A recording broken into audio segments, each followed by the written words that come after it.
buenos días a todos. La verdad es que es una gran alegría poder estar con vosotros. Poco a poco he ido reconociendo rostros y me vienen grandes recuerdos de todos vosotros. Para que os hagáis una idea, ¿sabes? ¿Cómo puedo ubicarme? Bueno, la última vez que estuve aquí, que estuvimos aquí con Tony, este local todavía recordaba lo que había sido. Es decir, todavía olía a marisco. fue la última vez que estuvimos aquí, hace no sé cuántos años, pero mucho tiempo. La verdad, ha cambiado muchísimo, está muy bonito, muy chulo. Y me alegro mucho de pues, que en la voluntad del Señor, ¿no?, podamos estar juntos y podamos compartir este tiempo de la palabra. Le preguntaba al Señor qué digo cuando esté con mi hermano de Piera. Bueno, yo todavía me sale lo de Corbera, mis hermanos de Corbera. Pero bueno, ya sé que ahora ya hace mucho tiempo que estáis aquí y que más bien os identificáis como Piera, ¿no? Y pensé que quizá una de las mejores formas de ponerme un poco al corriente es dar una palabra de testimonio. Una palabra de testimonio de lo que ha pasado, de algunas cosas que han pasado durante estos años, en nuestro caso. Hay un versículo que creo que nos sirve para situarnos, que es el versículo de Proverbios 4, 18 y 19, que dice, seguro que todos lo recordáis, dice: la senda de los justos es como la luz de la aurora, que va en aumento hasta que el día es perfecto, ¿no? Es decir, el camino con el Señor, el camino de los que vamos al Señor, es un camino que va de la poca luz que encontramos al principio, ¿verdad?, y que va avanzando, va creciendo, va llevando adelante hasta que el día está pleno. Y entonces, bueno, esto, por supuesto, creo que esto solo va a ocurrir cuando ya estemos con Él. Pero también, de alguna forma, en nuestra vida en la tierra, es un texto que se aplica a lo que nos pasa, ¿verdad? Vamos avanzando, vamos creciendo. Cosas que no veíamos, las empezamos a ver. Y a veces el proceso es largo. Bueno, durante estos años yo casi diría que son como unos más de 20 años. Más de 20, 25, algo así, por ahí. Bueno, pues durante este tiempo hay dos experiencias de nuestra vida, en la vida de Tony, de mí, de nuestra familia, que nos han marcado. Esas dos experiencias son, en el 2001, Tony, mi esposa, tuvo una embolia. Bueno, ya teníamos 3 hijos, y ella tuvo un accidente, un ictus, un accidente vascular muy grave, y bueno, tuvimos una experiencia muy difícil en este sentido, una experiencia que nos hizo ver nuestra debilidad y nuestra vulnerabilidad. Somos personas débiles y vulnerables, lo sabemos, y sin embargo hay experiencias que nos lo enseñan de una forma especial. Bueno, esta fue una de las experiencias que nos marcó. Teníamos 3 hijos y, bueno, y durante la embolia, bueno, de hecho antes de la embolia, no lo sabíamos, pero ella empezaba nuestro cuarto hijo estaba ahí, ya viniendo, nuestro cuarto. Tenemos 4 hijos. Y no lo sabíamos, pero cuando tuvo la embolia estaba embarazada. Y bueno, pues aquello fue un tiempo de muchos cambios, de muchas experiencias, muchas sensaciones de, como digo, ¿no?, de vulnerabilidad, debilidad, pero también, evidentemente, de acercarnos a Dios y de descubrir en Él nuevas dimensiones de su fidelidad y de su amor, ¿no? Esta fue la primera experiencia. En el 2003 hubo otra experiencia que también fue muy importante para nosotros, y es que nosotros estábamos vinculados, relacionados con un ministerio en Estados Unidos. Teníamos, yo había pasado un año en Estados Unidos y allí pues ya fui conociendo a un grupo que trabajaba con jóvenes de las universidades, y bueno, pues este ministerio nos nos llegó con muy buenas referencias, yo me involucré con él, y durante muchos años estuvimos vinculados, y en el 2003 el Señor puso luz en cosas que habían estado ocultas en este ministerio, especialmente la vida de la persona que era más representativa, del líder de este ministerio, y aquello también fue bueno, todo se vino abajo, la verdad, todo se vino abajo, cuando salió a la luz ciertas cosas que habían pasado y que habían sido así, y la verdad es que se vino abajo, y bueno, yo me he mantenido en contacto con diferentes hermanos de allí, y lamentablemente siguieron saliendo a la luz cosas que mostraban que el fruto había sido, o sea, el fruto no había sido en gran parte para la gloria de Dios, ¿no? Claro, y yo, en aquel tiempo especialmente, también Tony, pero especialmente yo que había estado tan involucrado, por eso las hermanos del mundo se me vino abajo. Porque de alguna forma todo lo que yo había aprendido, o una gran parte de lo que yo había aprendido, de repente tuve que cuestionarlo. Tuve que preguntarme realmente de todas estas cosas que yo he creído, he entendido y aprendido. Ahora que veo el fruto de todo esto, lo veo lamentablemente bueno, ya sabéis que pasa en estos casos, ¿no? Muchas veces, cuando hay dolor, hay sufrimiento, hay personas que están sufriendo, ¿no? En aquel caso, en el caso de este ministerio, sobre todo las generaciones más jóvenes habían sufrido mucho, ¿no? De manera que, bueno, estas son dos experiencias que nos marcaron, y a partir de esta segunda, como os digo, yo empecé a replantearme, junto con Tony, empezamos a revisar muchas de las cosas que habíamos entendido de una forma, y fijaos, es como algo que no era tanto, también una revisión de la palabra, de la doctrina, de lo que había creído, pero sobre todo era una revisión de mi corazón. Porque, hermanos, hay una cosa que yo creo que todos, en una medida o en otra, sabemos, y es que es posible creer una cosa aquí, y sin embargo, vivir otra en la realidad de nuestro interior, ¿no? Y bueno, esto es algo que fue algo que aprendí, que he ido aprendiendo a lo largo de ese tiempo, ¿no?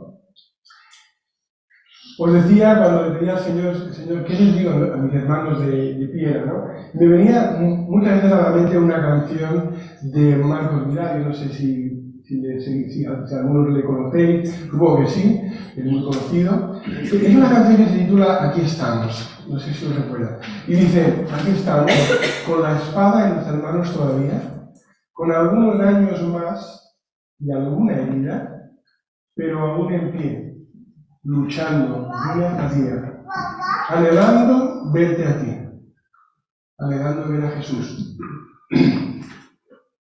Aquí estamos, aunque algunos ya no están a nuestro lado, por diferentes razones.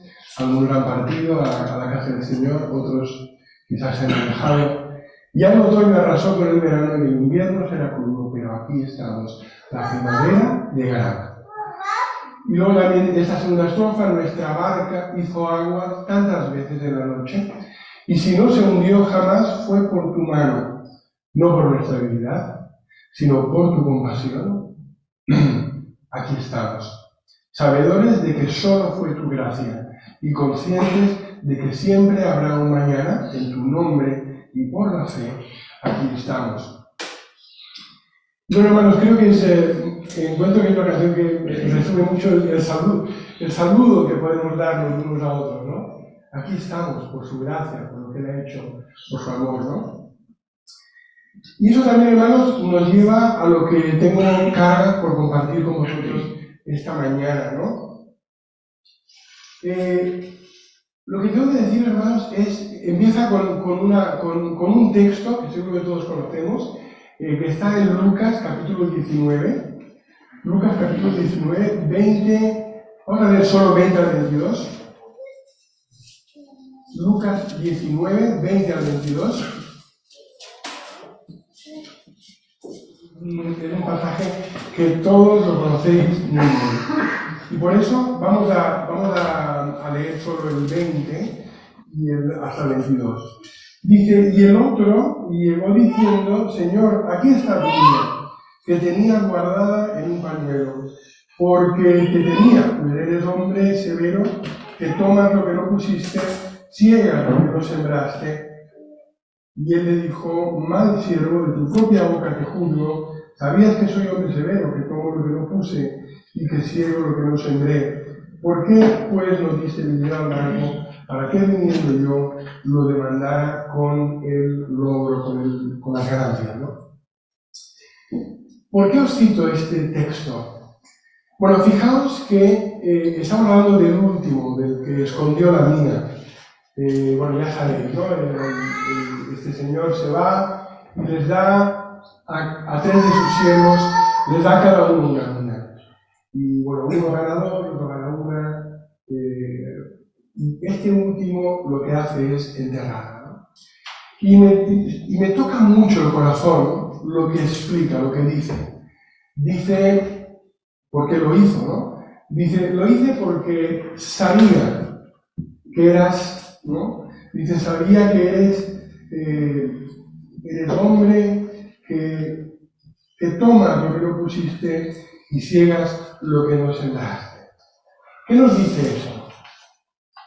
Bueno, a mí me dice que este hombre realmente no conocía a su Señor. O sea, no conocía su carácter. Es decir, tenía una idea equivocada de cómo era en realidad su Señor. Y que aquella idea equivocada que tenía sobre su Señor le llevó a bloquearse. Le llevó a bloquearse y le llevó a no servir al Señor, a su Señor, como era debido. Y bueno, yo os lo digo como un testimonio personal, ¿no? Y yo me identifico con este siervo, que durante mucho tiempo tenía una idea, no aquí, equivocada, sobre la realidad de Dios. Y por eso, o sea, ¿qué hizo este hombre? Este hombre, bueno, a ver, el Señor no nos da muchos detalles, solo es una parábola, ¿no? Sin embargo, sí nos queda claro una cosa, no sirvió. Escondió su mina y probablemente se dedicó a vivir su vida personal. Una vida egocéntrica, una vida basada en su propio interés, ¿no? Creo, hermanos, que esto nos puede pasar. Nos puede pasar si no entendemos realmente, repito, aquí, quién es nuestro Dios, cómo es nuestro Dios. Eso no, o sea, se nos va a hacer muy difícil servirle como Él desea, como Él merece. Se nos va a hacer muy difícil. Porque lo de aquí va a condicionar, ¿no? Lo que vamos a hacer, ¿no? Hay otro versículo que nos lleva a dar un matiz más a esto que acabo de decir, y está en el libro también de Lucas, del capítulo 9 y versículo 55, 9:55.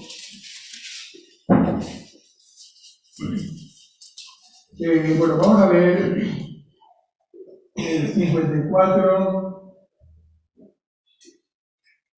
y 55. Y me gustaría que, Esteban, ¿quieres leerlo tú, por favor? Sí.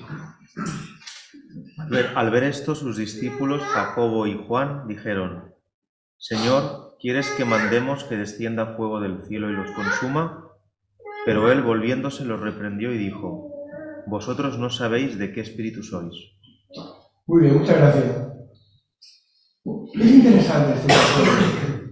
Es otro episodio que en los últimos años, diría, ¿no?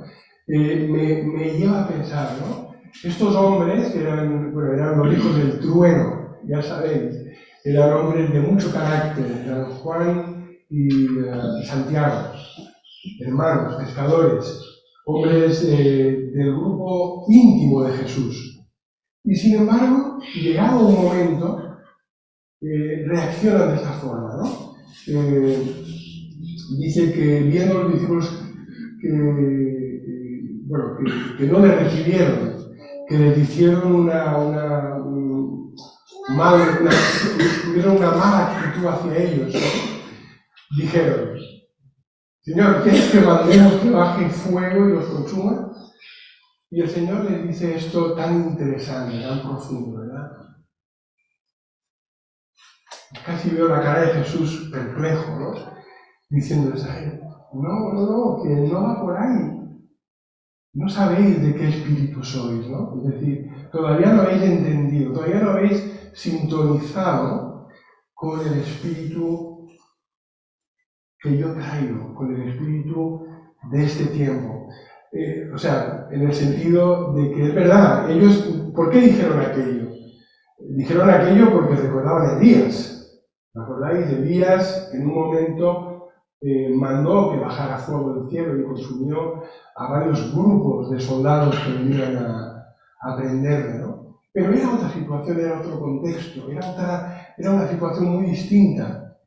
Pero ahora cuando Jesús viene, Él nos interpreta, ¿verdad? Él es la gran clave para interpretar el Antiguo Testamento. Él es la gran clave para entender el plan de Dios, el propósito de Dios. Y en aquel momento Jesús les dice esto: no sabéis de qué espíritu sois. Yo no he venido a juzgar, a fulminar, a condenar, he venido a salvar, a atraer, he venido a expresar mi amor, ¿no? Y bueno, aquí lo que vemos es de nuevo, ¿verdad? En el primer caso, aquel hombre de la parábola no había entendido quién era su Señor. No había entendido que no era así como él lo entendía. Aquí en este segundo caso, los propios apóstoles todavía no habían entendido que Jesús, el Espíritu de Jesús, era un espíritu de mansedumbre, de amor y de salvación, de rescate, ¿verdad? Y eso, ¿a qué les llevaba? En el primer caso, le había llevado a cerrarse en sí mismo, en una vida egoísta y a no servir. Y a estos apóstoles les estaba llevando a querer servir a Dios, pero de una forma equivocada. La semana pasada, la anterior creo que fue, me encontré en un supermercado a un hombre, yo tengo la tendencia de hablar de un chico, ya a partir de los 60 ya no. Bueno, una persona que había conocido, que había venido a nuestra congregación hace mucho tiempo, y le reconocí. Digo, tú eres tal, ¿no? Y entonces, sí, es verdad. Y bueno, pues nos pusimos un poco al día. Le pregunté, ¿qué tal? ¿Te sigues reuniendo? Y yo recordaba vagamente que aquel hombre estaba en un proceso de conocer a Dios. Y me dijo, ya no voy a ninguna iglesia, dice, estuve en Barcelona en una comunidad, pero aquello era una locura, dice, me decía él, ¿no?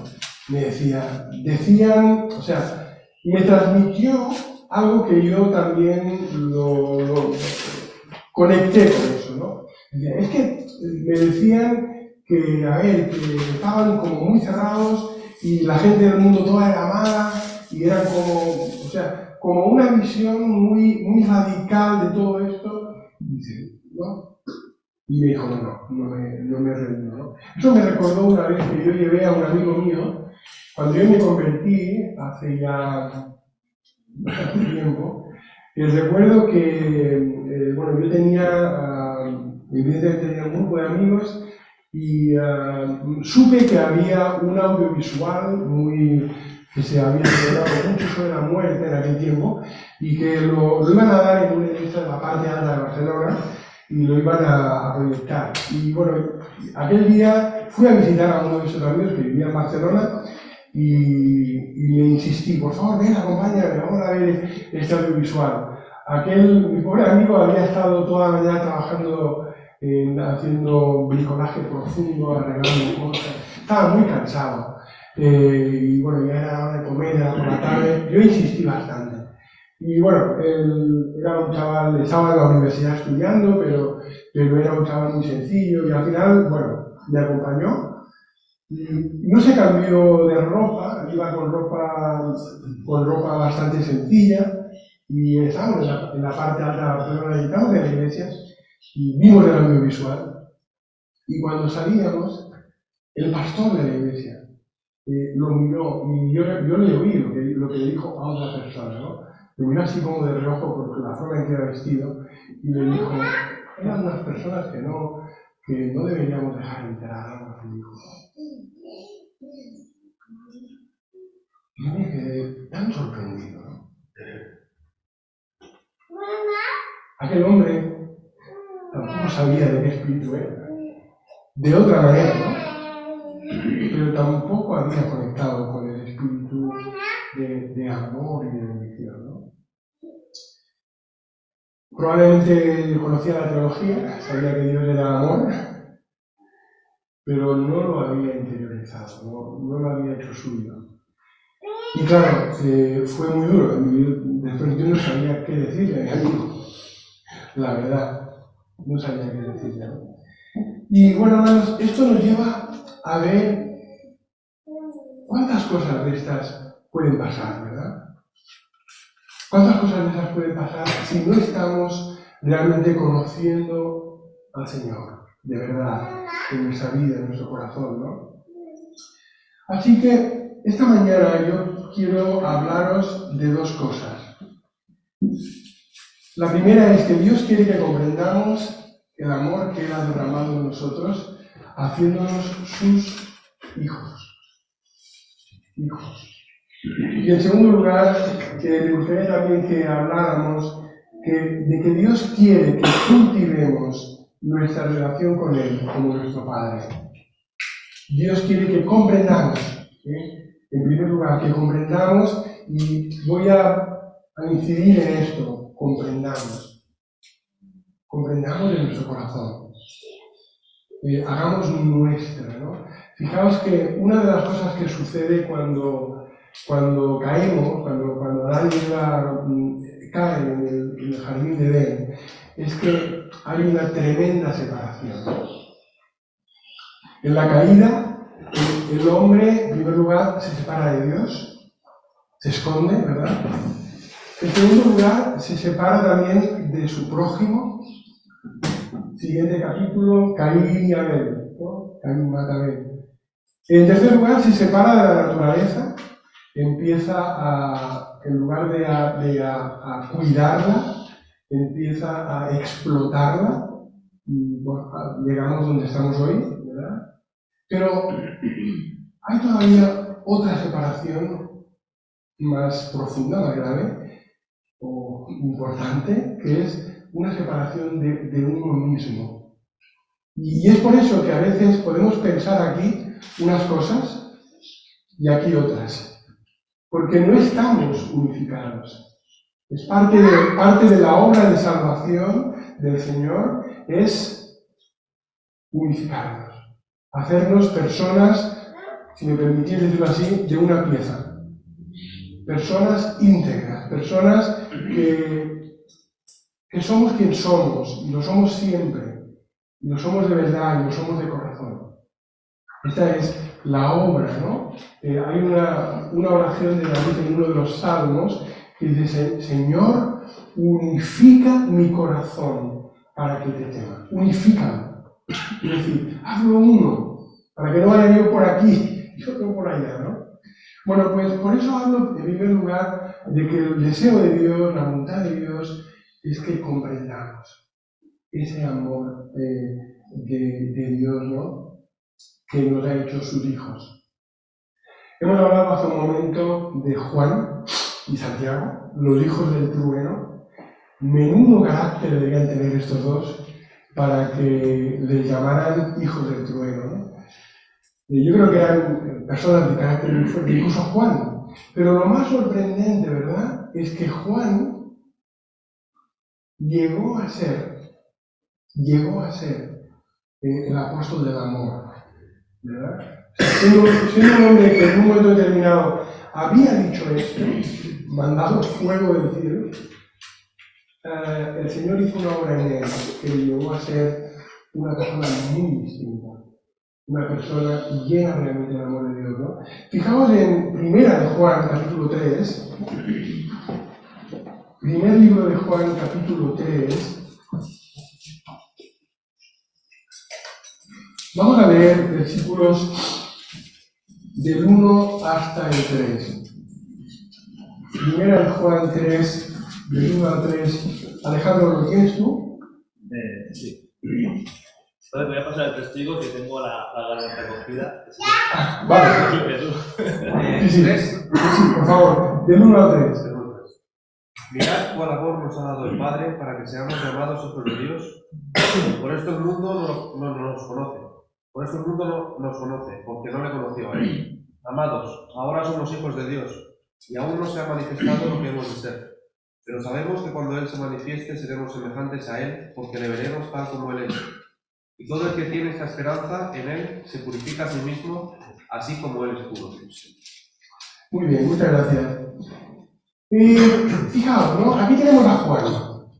Este libro Juan lo escribió al final de su vida, es uno de los últimos libros. Pero Juan casi todo lo que escribió lo escribió tarde.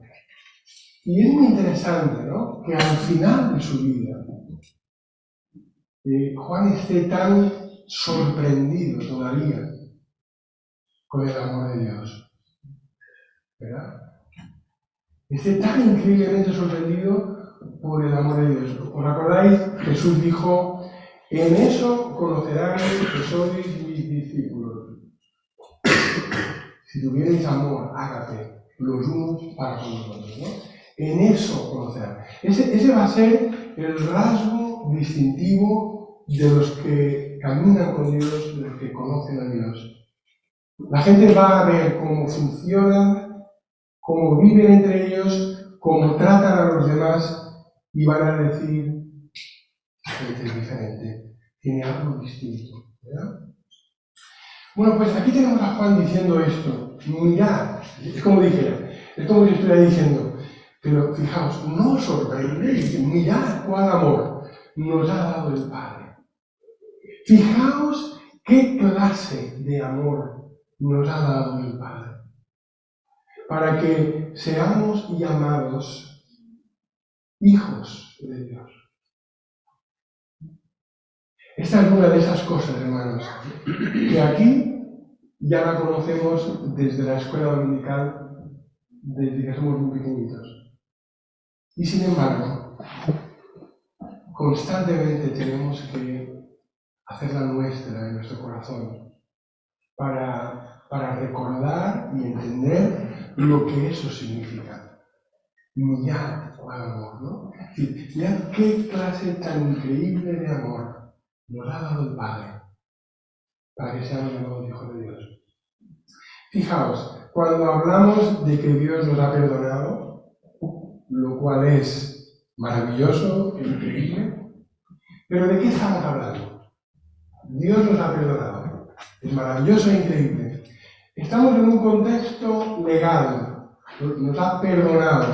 Estamos en un contexto en el que hay un juez, y ese juez nos está mirando, ve que somos pecadores, somos culpables, y por la obra de Jesús dice: bueno, sois culpables, pero yo os perdono.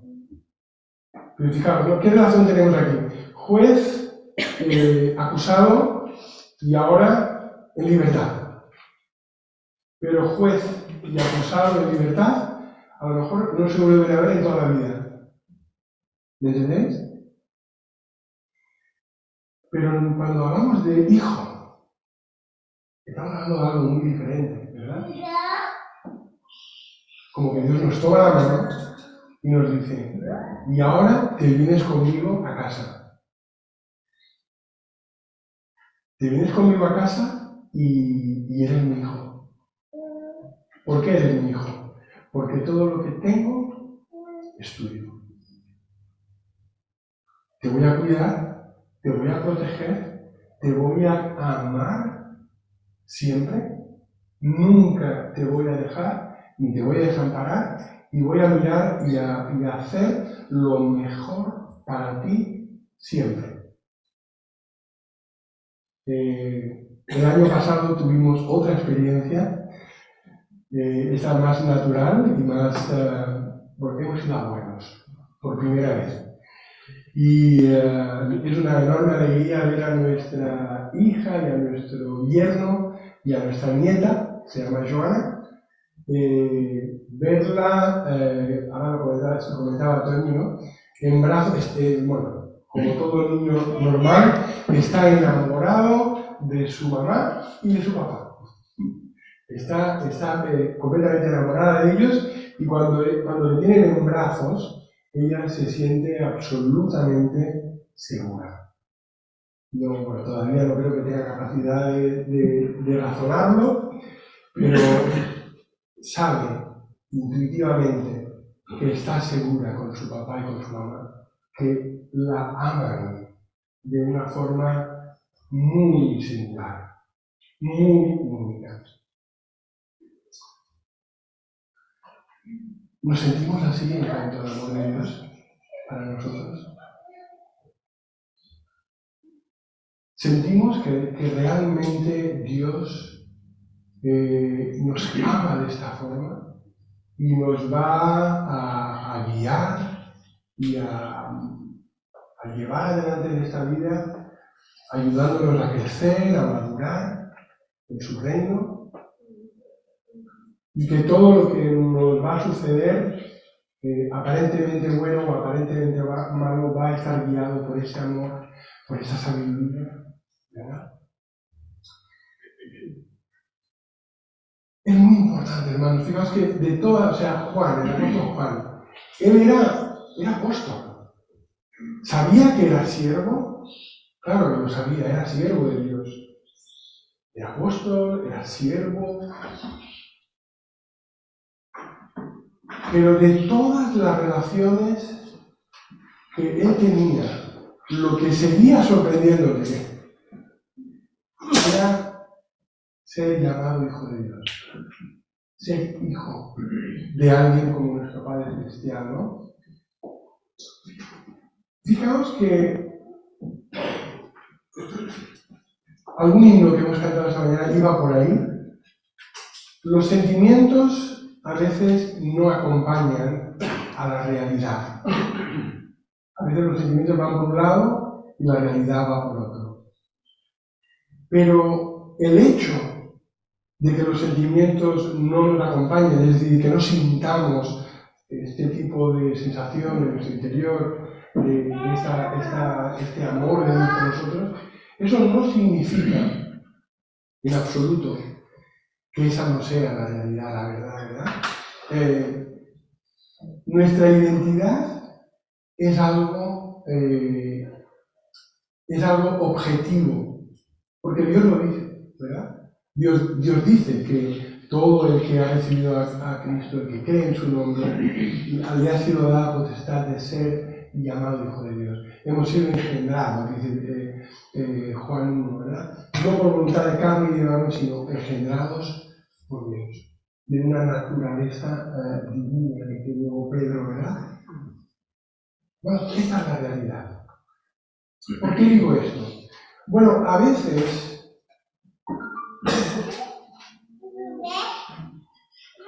podemos ver a Dios como un policía que pone la lupa en nuestra vida y solo ve cuando fallamos. Y cuando fallamos, se acabó. Muchos padres humanos hemos cometido errores y eso ha generado en nuestros hijos una mala comprensión de muchas cosas, ¿no? Creo que todos los que somos padres y tenemos ya un poco de perspectiva nos damos cuenta de esto, de cómo nuestros errores han influenciado en nuestros hijos, en la visión que ellos tienen, incluso de nuestro amor por ellos, ¿no? Y eso puede pasar en nuestra relación con Dios, sobre todo cuando hemos tenido pruebas duras, dificultades. Fijaos que en la parábola del sembrador, Jesús dice que una de las razones por las que no llega a dar fruto es porque las pruebas, las aflicciones, dice, ¿verdad? Y las persecuciones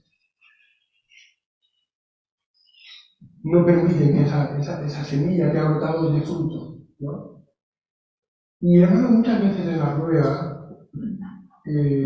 desarrollamos una actitud hacia Dios. Parece mentira, ¿verdad? Pero es así, hermano. Un reproche a Dios. ¿Por qué has permitido esto? No sé si alguno de vosotros se identifica con lo que estoy diciendo, o por lo menos lo... Pero en mi experiencia, sorprendentemente, a mí me ha sorprendido, pero decir, Señor, ¿cómo puedo pensar esto de ti? ¿Cómo puedo tener eso hacia ti? Pero lo he tenido. Especialmente, como digo, en pruebas, bajo la dificultad. Y eso, hermanos, como dice la parábola, ¿verdad? Eso nos lleva a bloquearnos y a retraernos. Y también genera dudas en cuanto a cómo es Dios en realidad. ¿Cómo es Dios en realidad? Por eso es tan importante lo que dice Juan. Mirad cuán amor nos da el Padre. Es curioso, yo os invito a que podáis leer la primera carta de Juan desde esta óptica, ¿no? De cuán sorprendido está Juan por el amor de Dios y cuánto lo repite en los capítulos 3, 4, 5, desde diferentes ópticas. Habla del amor de Dios. Porque, hermanos, el amor de Dios es absolutamente sorprendente. No dejamos siempre de intentar humanizar ese amor de Dios, traerle a categorías que lo podamos de alguna forma entender o que lo podamos hacer semejante al amor humano, pero es que no, hermano, es que nos rompe todo el esquema. No solo antes de convertirnos, sino después de convertirnos. Dice Pablo, si siendo enemigos fuimos reconciliados con Dios, ¿cuánto más ahora que ya hemos sido reconciliados no nos dará con Él todas las cosas, ¿no? Nos cuesta creer esto, hermanos. Nos cuesta creer que Dios pueda ser tan increíblemente bueno y que su compromiso con nosotros sea tan increíblemente fiel, ¿verdad? Así que es muy importante, hermanos, que comprendamos esto. Fijaos que Pablo, que probablemente tenía un poco esta misma lucha, en Efesios capítulo 1, ¿os acordáis? Hay una oración muy larga de Pablo. Hay una oración muy larga de Pablo, en la que Pablo pide tres cosas. Vamos a ir a esta oración, Efesios 1.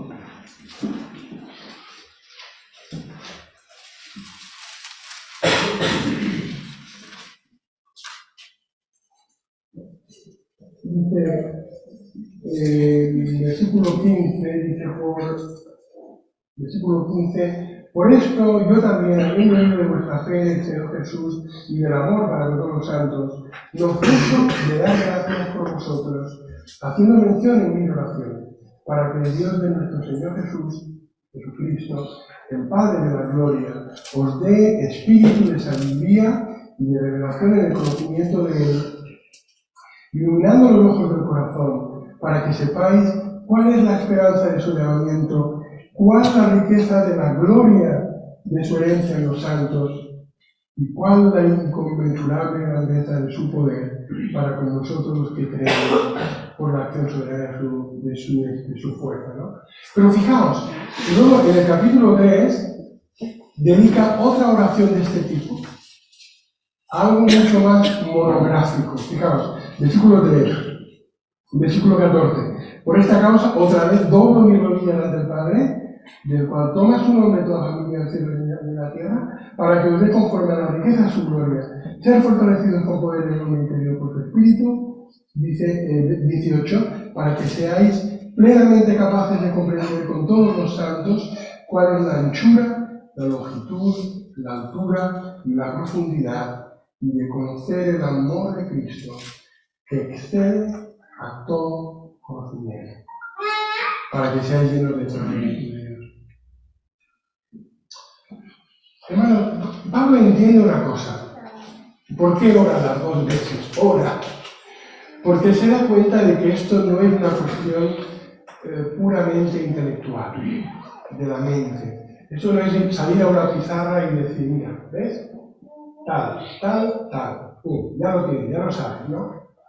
No va así esto. Él ora para que Dios abra los ojos de nuestro corazón, de nuestro entendimiento, para que comprendamos estas cosas. Para que comprendamos, y me permitís que lo diga, cuánto nos ama Dios. Cuánto ama Dios a nosotros, pero claro, es que también ama a mis hermanos y hermanas. Y de otra forma, pero igualmente potente, ama al mundo, ¿verdad? Porque de tal manera amó Dios al mundo. Con el mundo, claro, no améis el mundo, las cosas que están en el mundo, pero Dios dice que Él ama al mundo. Claro, está hablando de cosas diferentes. No améis al mundo, es decir, no améis el sistema de valores de este mundo.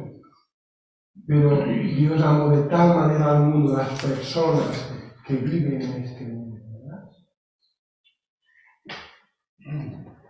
Qué importante es, hermanos, que podamos avanzar en esto, ¿no? Por eso Pablo dice, de alguna forma le está diciendo, orad, para que Dios os ilumine y podáis entender el amor de Dios. Y podamos entender juntos el amor de Dios, ¿no? Vale, esta, como digo, sería la primera idea. La segunda es que Dios quiere que cultivemos. La primera era Dios quiere que comprendamos el amor de Dios.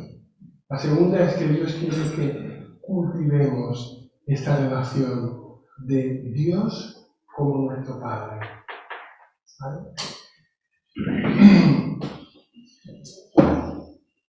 Y vamos a ver en primer lugar que Dios quiere, hermanos, que nos acerquemos a Él en términos generales como nuestro Padre.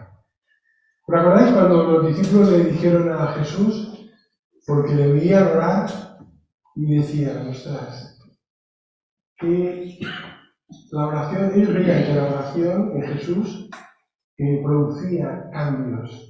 Probablemente cuando le veían llegar el tiempo de oración, veían algo en él, ¿verdad? Veían algo en su rostro, algo en su cara, que le llevó a hacerles la pregunta, la petición, Señor, enséñanos a orar. Enséñanos a orar como tú oras. Y Jesús no dijo no, Jesús les enseñó. Jesús dijo, mira, cuando oréis, oraréis así. Y lo primero que dijo es, Padre nuestro. Es decir, de todas las relaciones que Dios puede, digamos, que Dios usa en su palabra, de hecho, para describir. Él dice que somos siervos, somos servidores de Dios, claro que sí. Él dice que somos también, dice que somos novia, la novia desposada, que un día será esposa. También dice que somos constructores con Él. Hermanos, de todas estas cosas, imágenes, Él para orar dice Padre nuestro. ¿Verdad? Porque esta es la relación que más define nuestro vínculo con el Padre. Él quiere que lo enseñamos, ¿verdad? Ahora, hay obstáculos para que esa comprensión llegue realmente a nuestro corazón, ¿no? Fijaos, algunos creyentes que luchan con este tipo de tensión en su interior, ¿no? Decían, por ejemplo, bueno, yo creo que Dios es mi Padre, Pero vamos a decir que Dios me ha escrito una carta en su palabra, pero esa carta es una carta circular, no es una carta personal. Es decir, Dios no me habla a mí de manera personal, sino que me escribe cosas genéricas. ¿Entendés? No soy alguien especial para Dios. Yo miro bueno, tenemos 4 hijos, cada uno es especial, ¿verdad? Lo sabemos los padres, cada uno es especial. El amor que le das a uno no te quita el que le das a otro, ¿verdad? El amor que le das a uno no impide que ames al otro igual. Pero a veces tenemos la percepción de que Dios a nosotros somos segundones, ¿no? De que Dios no nos ama de esta manera especial. Experiencias a veces, a lo mejor hemos tenido ese trato en nuestra familia. A lo mejor sabemos que es así, hay muchas dificultades en la vida, hay muchas personas que han hecho diferencia entre un hijo y otro, ¿verdad? Y hay personas que luchan toda su vida con esta tensión, con ese dolor. Y no entienden que Dios les ame de una forma especial. Pero es así.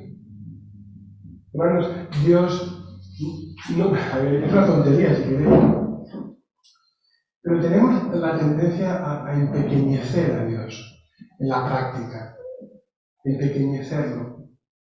Pero hermanos, Dios es muy, muy grande. Él puede tener una relación personal con cada uno de los 7.000 millones de personas que ahora hay en la tierra. Él puede hacer eso. Él es poderoso. Hoy en día, ¿no? Con el tema de la informática, entendemos que hay muchas posibilidades que hace 50 años eran impensables, ¿no? Con todo el tema del aprendizaje de las máquinas, computación en la nube, todo ese tipo de cosas, ¿no? Te sorprende lo que somos capaces de hacer, ¿no? Si nosotros somos capaces de hacer cosas así, claro, Dios es muy grande. Es el Dios del universo. Él dice, Salmo 139, nos conoce. Vieron nuestro embrión, vieron sus ojos, ¿no? Nos conoce profundamente y nos ama profundamente. Así que a veces nuestra experiencia en nuestra familia con nuestro padre puede ser un obstáculo a veces para que podamos entender a Dios, ¿no? Y creer a Dios, ¿no? Hay personas, leía sobre ese tema, de un pastor que dice que tardó 40 años de su vida en poder borrar la imagen, en este caso tristemente negativa, de su padre cuando hablaba con Dios. O sea, durante mucho tiempo, cuando se acercaba a Dios, lo veía a través del filtro de la relación que había tenido, negativa en este caso con su padre, ¿no? Pero, bueno, finalmente él habla, ¿no? De la liberación, de poder entender que Dios es así, que Dios nos ama de esta forma, ¿no?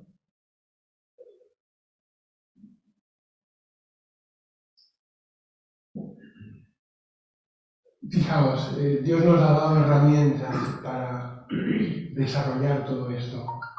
Una herramienta es la oración. Yo creo, hermanos, no sé cómo es vuestra vida de oración,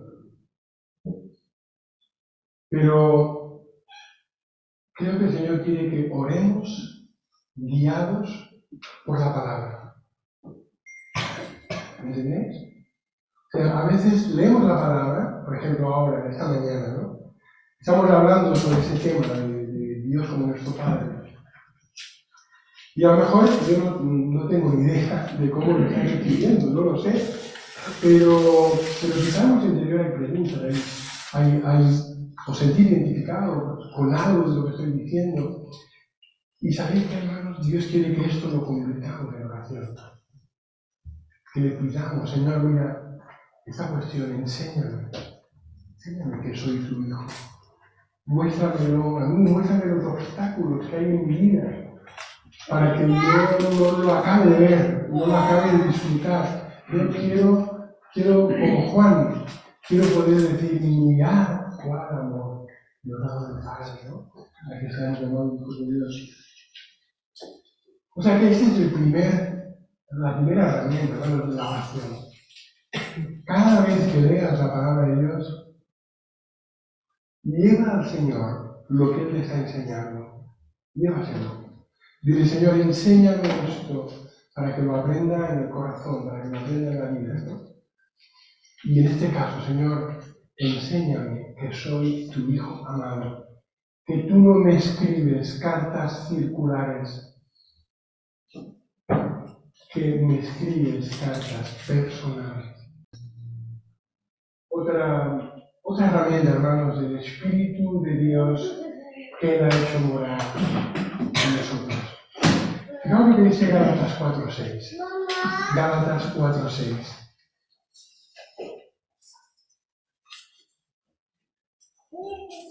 Hermano, ¿quieres leerlo tú?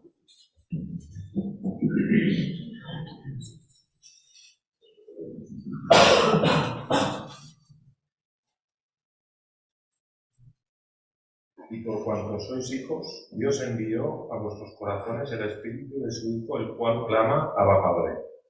Muy bien. Por cuanto sois hijos. O sea, no es que nos lo estemos inventando ni que lo hagamos una película. No, es que somos hijos.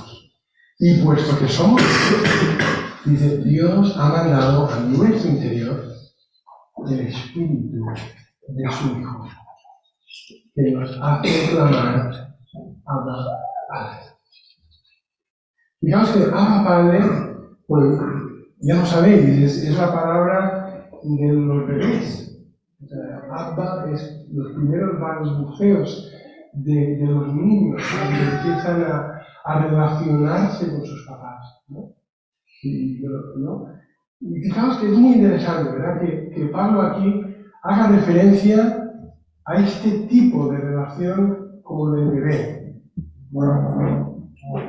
Como que yo creo que es la etapa más potente.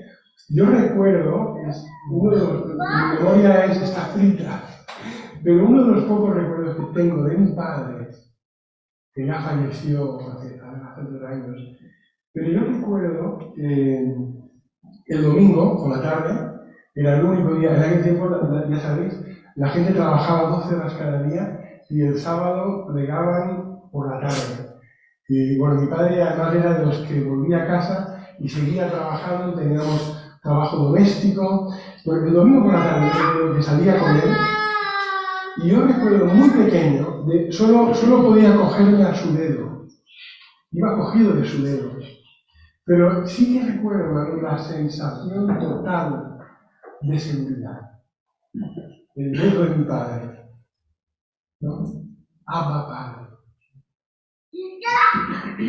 Hermanos, esto es muy importante que lo interioricemos. Este Espíritu de Dios que nos está dando testimonio de este hecho, porque somos hijos queridos de Dios.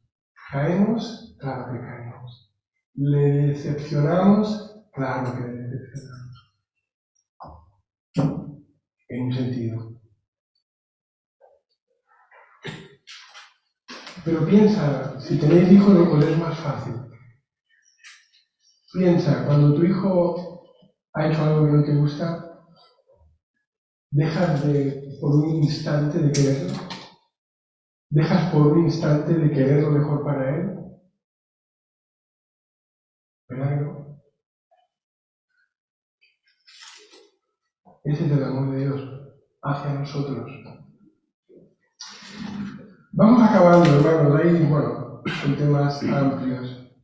Pero quería recordaros otra de las grandes parábolas, que al final ya no sé cómo titularla esa parábola. ¿Recordáis la parábola del Pero la típica parábola que se ha relacionado como la parábola del hijo pródigo. Bueno, según como la leas, es la parábola del hijo pródigo. Según como la leas, es la parábola del hijo perdido aunque está en casa. Porque el hijo mayor no iba bien tampoco, ¿eh? El hijo mayor estaba bastante perdido, aunque estaba dentro de casa. Y según como la leas, es la parábola del padre increíble. ¿Verdad? Vamos a ver un momento este aspecto de la parábola, hermanos. El padre de esta parábola. Bueno, ya sabéis por qué Jesús dio esta parábola, ¿no? ¿Os acordáis? Jesús dio esta parábola porque... Bueno, vamos a leerlo un momento. Está en Lucas 15.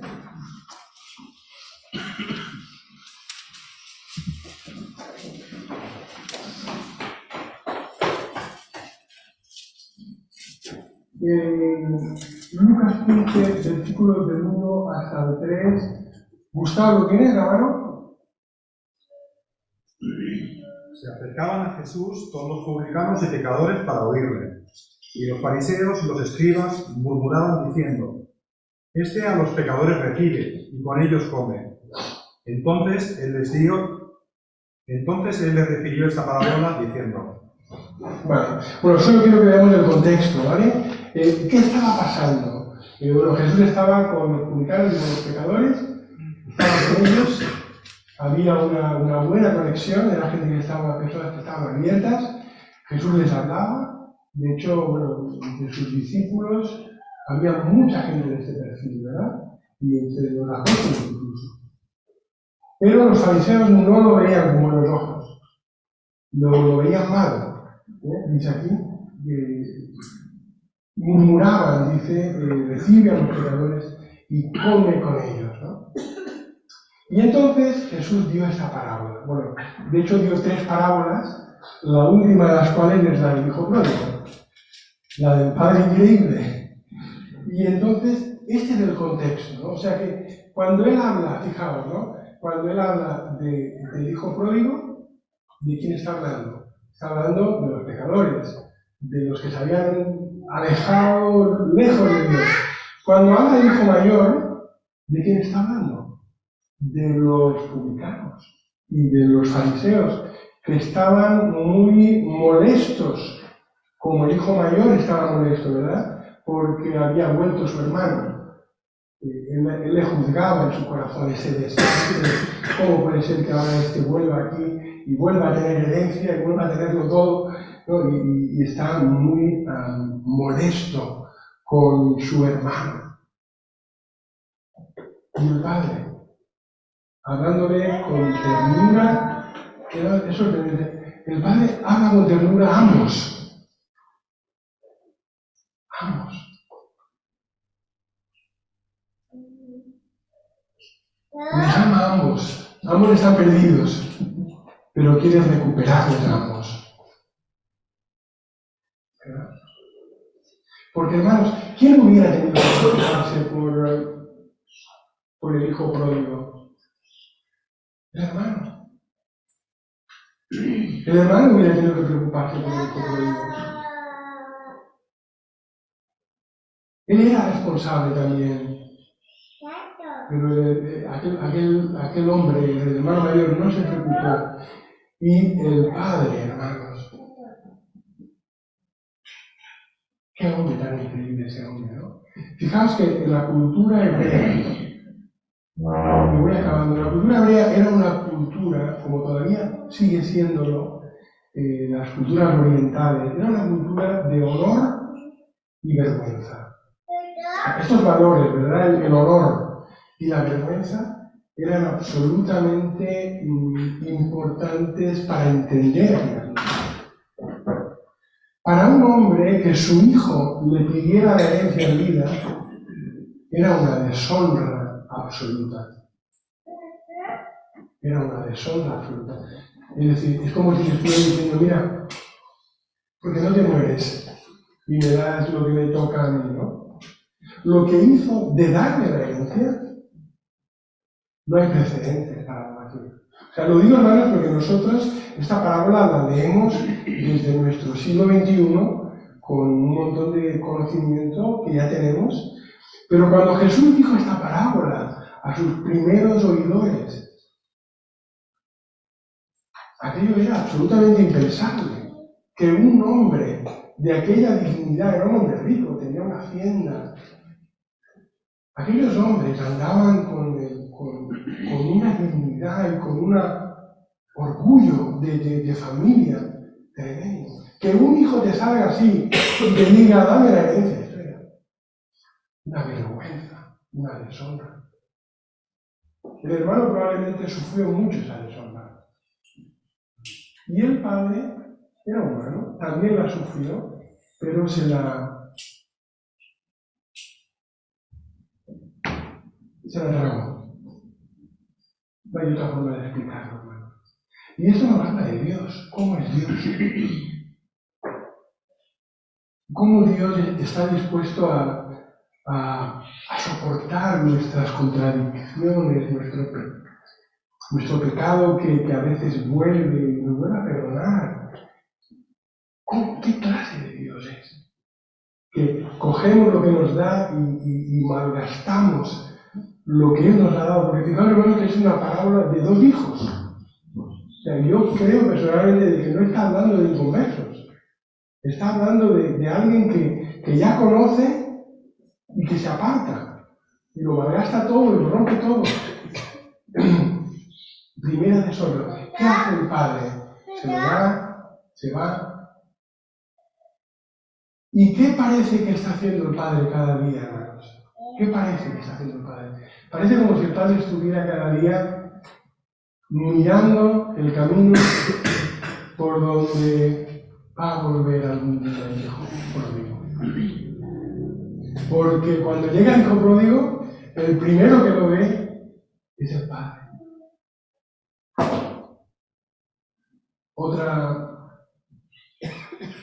Otra cosa impensable, ¿verdad? ¿Cuántos padres han dicho a sus hijos, mira, a partir de ahora ya tú ya no eres mi hijo, tú has muerto para mí? Y uno es lo que dice, está cada día esperando, mirándole, y cuando le ve de lejos, ¿qué hace? Espera a que llegue su hijo, pues claro, él es el hombre honorable, él es el hombre mayor, él es el hombre que tiene que tener dignidad. Bueno, dice que salió corriendo a abrazarle. Corriendo a abrazarle. Ese es el amor de Dios por el hijo pródigo, ¿no? Y bueno, imaginaos, para correr tenía que arremangarse la túnica. Otra deshonra, ¿no? Hermanos, el amor de Dios por nosotros. Se nos ha escapado comentarlo, pero en la oración de Pablo, en Efesios, cuando dice que quiere que ora para que comprendamos la altura, profundidad, habla de 4 cosas. Nosotros vivimos en 3 dimensiones. Las cosas tienen altura, anchura y profundidad. Pero Pablo añade otra dimensión. Es decir, hermanos, el amor de Dios es inexplicable. O sea, que Dios nos ame como nos ama es inexplicable. Tenemos que interiorizarlo y creerlo. Terminamos, hermanos. Vamos otra vez al punto de partida, al principio. Si tenemos una idea equivocada de Dios, ¿qué le pasó al de las minas? Enterró la mina. Creía que aquel hombre era otra cosa. Cuando creemos que Dios es un Dios vengativo, castigador, claro que hay santidad y ira en Dios. Y en su momento, en santidad y en equilibrio, se van a manifestar. Pero hermanos, esto no es lo que define a Dios. Lo que define a Dios, si hay una cosa que le define, y es la única vez que dice Dios es. ¿Alguien sabe cómo acaba esta frase? Dios es. No, es la única característica que define su ser, es amor. Él nos ama a todos y quiere lo mejor. Algunos van a rechazar esto, hay límites que ponemos nosotros. Y hermanos, cuando no entendemos eso, cuando vemos a un Dios negativo, un Dios, y estoy hablando de mí, ¿no? De cómo esto yo vi que me afectaba a mí, nos va a costar mucho servir a Dios. Nos va a costar mucho incluso acercarnos a Él. ¿Quién quiere acercarse a alguien que es negativo? ¿Quién? Y nuestra forma de relacionarnos con Él va a ser políticamente correcta, pero nuestro corazón va a estar lejos de Él. Vamos a decir las cosas correctas, pero en nuestro interior vamos a decir algo, Señor, ya he hecho lo que tenía que hacer, ya he hablado contigo. Sin embargo, hermanos, cuando entendemos bien quién es Dios, nos va a pasar como Jesús, ¿verdad? Que Él deseaba estar con el Padre, deseaba estar con Él.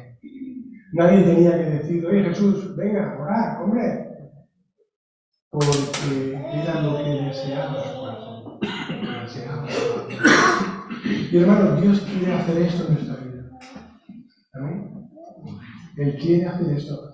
Quiere que aprendamos a conocerle, a cultivar esa relación con Él, porque Él tiene grandes planes para nosotros. Grandes. Es verdad que algunos tengamos canas, pero ¿sabes qué? Caleb tenía 80 años y seguía a la derecha, ¿verdad? Dios tiene cosas que hacer. Pero lo más importante, hermanos, es que conozcamos a Dios como es. Porque de ahí va a salir un servicio diferente. Un servicio diferente. Un servicio que va a conectar con las personas. ¿Verdad? Va a conectar con las personas. Porque, hermanos, lo que la gente necesita, lo que necesitaba mi amigo el día que yo le llevé al audiovisual sobre la muerte, lo que necesitaba era que el pastor que hubiera allí le hubiera mirado con amor, le hubiera dado un abrazo y le hubiera dicho, oye, cuánto me alegro que hayas venido. Eso es lo que necesitaba. Pero aquel hombre, yo no sé en qué pensaba, pero no pensaba en eso. Ojalá que nosotros sí podamos pensar en eso. El Señor nos bendiga.